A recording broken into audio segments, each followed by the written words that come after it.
years ago. I'm going to Chile in July, going to Australia next year. I've gotten a chance to write 2 books. I've got a goddamn strain of yeast named after me. I mean, it's like, who would have thought that would happen, you know?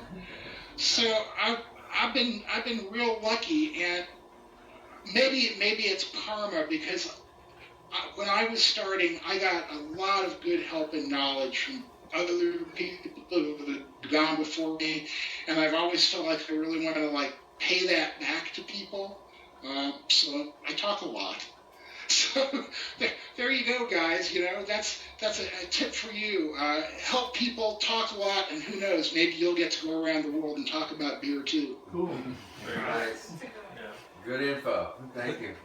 I have one for some of the amateur brewers here. I still consider myself a rookie. I probably maybe got 10 batches to my name over the last 2 years.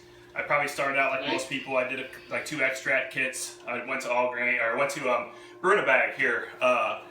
As someone who's wanting to maybe graduate from that level, from rookie to novice, you know, pretend that I've got maybe, you know, one thing to focus on over the next year, money-wise and time-wise.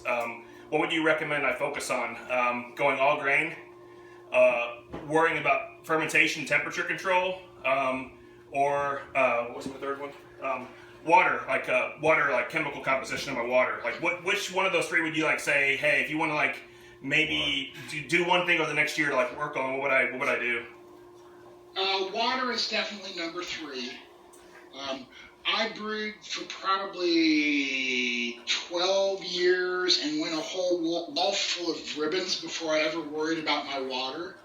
Now, admittedly, I'm on a well. I have really good water. I don't have to get it all, right?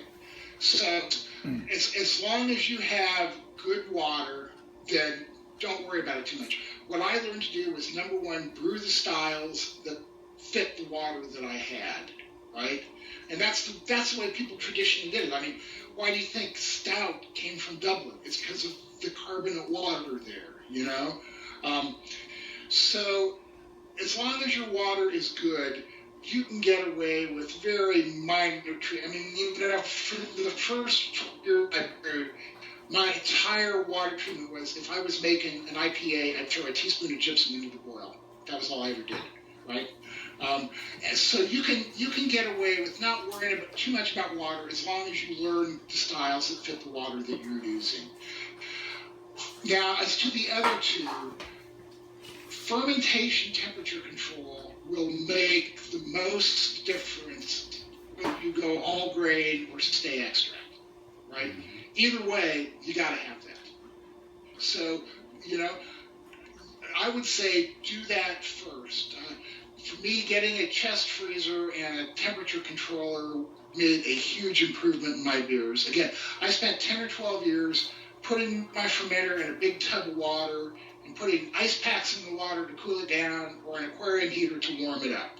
And that works, and that worked well, and I won ribbons doing that, but it's a pain in the butt. You know, it takes way too much effort for a lazy, I said lazy, I'm actually pragmatic. It takes way too much effort for a pragmatic guy like me. So the freezer made a huge difference. I can now like start my beers at 63, I let them go for 4 days, I crank it up to 72, let it go there for 2 or 3 days, crank it down to 33, leave it there for 2 or 4 days, and the beer's ready to drink. You know, so it's not only improved the quality, it's really improved my throughput. Going all grain or staying extract is totally your choice. If you know what you're doing and you get good extract, you can make kick-ass extract beers. I know a couple of people, actually we entered this one of the Brew File shows, we interviewed a guy named Jay Ankeny, the Frank Games. He's brewed with extract only for like 25 years, and he's just an amazing brewer. I've judged competitions where extract beers win best of show, right? And that you didn't know it was an extract beer until after you'd done the judging, right? So, you know, if you get all your ducks in a row, just like you'd have to do for all grain, you can make amazing beer with extract. And it's going to take you less time than all grain. So you have to take into account how that fits into your life, right? If you have little kids or something, you might be worried about the time it takes to brew all grain. That said, there's a tremendous sense of freedom to all grain, right? Because you have a much wider range of ingredients and techniques to use, and especially if you use something like my cheap and easy cooler setup, that costs like maybe $30 to do and takes 10 or 15 minutes to build. So you can get into all grain pretty inexpensively and quickly too. What about brewing? I do brewing bag, so I guess actually what I do is considered all grain. But what about that versus a full mash setup? Like, do you have any comments on that? Brewing bag versus the traditional mash, that process. Brewing bag works great, man. For this next book that we're working on, I've been experimenting with brewing bags since I hadn't really done much of it.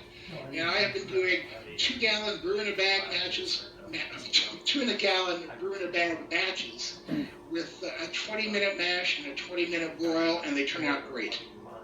Huh. And it's like 2 hours start to finish or less for a 2-gallon all-grain batch. The key to that is you need to bump your bittering hops about 50%, right? So if the recipe you're brewing calls for an ounce of bittering hops, bump that up to an ounce and a half. Leave everything else the same, and you can do a 20-minute mash, 20-minute boil, brew in a bag in your kitchen.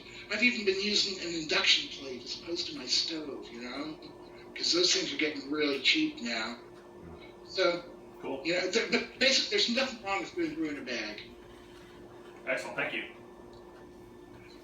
Working on that 4 ounces. You betcha. Why is that? Why can you only have 4 ounces? Say what? Why are you limited to 4 ounces a day? I've been having some heart problems that popped up for the first time like 10 or 12 years ago, and just recently they've come back. And my cardiologist said that I have to. They're blaming it on the beer, huh? Minimum 20 pounds. Huh? They're blaming it on the beer, huh? Well, yeah, man. There's a lot of empty calories in beer. I was drinking 2 to 3 pints a day every day, and a 6.5% IPA, which is what I usually drink, has about 225 calories to it. So you drink 2 or 3 of those a day, and it really starts adding up fast. You just don't eat. And I have grandkids too, and I want to be around to see them grow up. For sure. So I have to tell you, on weekends I do allow myself 2 pints on Saturday and Sunday. It's amazing. It's amazing how much harder a pint hits you after you've been drinking 4 ounces a day. But yeah, besides the diet modifications, I'm spending like half an hour, 45 minutes a day on my treadmill and drinking 4 ounces of beer. And already, after 2 weeks, I've lost 5 or 6 pounds. So, wow. I'm on my way. Thanks. Drew is a great example for me. He's lost 110 pounds. So. How is Drew, by the way? Yeah. He's like going crazy. He just got a big promotion, so now he's the senior manager for AT&T, and doing meetings with the programming team in India at 3 o'clock in the morning and stuff like that. Wow. Yeah, I know, man. It's just like I keep telling him he's got to quit the job, but he has this thing about bills to pay. I don't understand. Right. So what's coming up for experimental brewing? The big thing is we're going to be recording a live episode at NHC this year, and then as soon as the snow on the mountain passes clears enough so I can get over to the other side of the mountains in Oregon,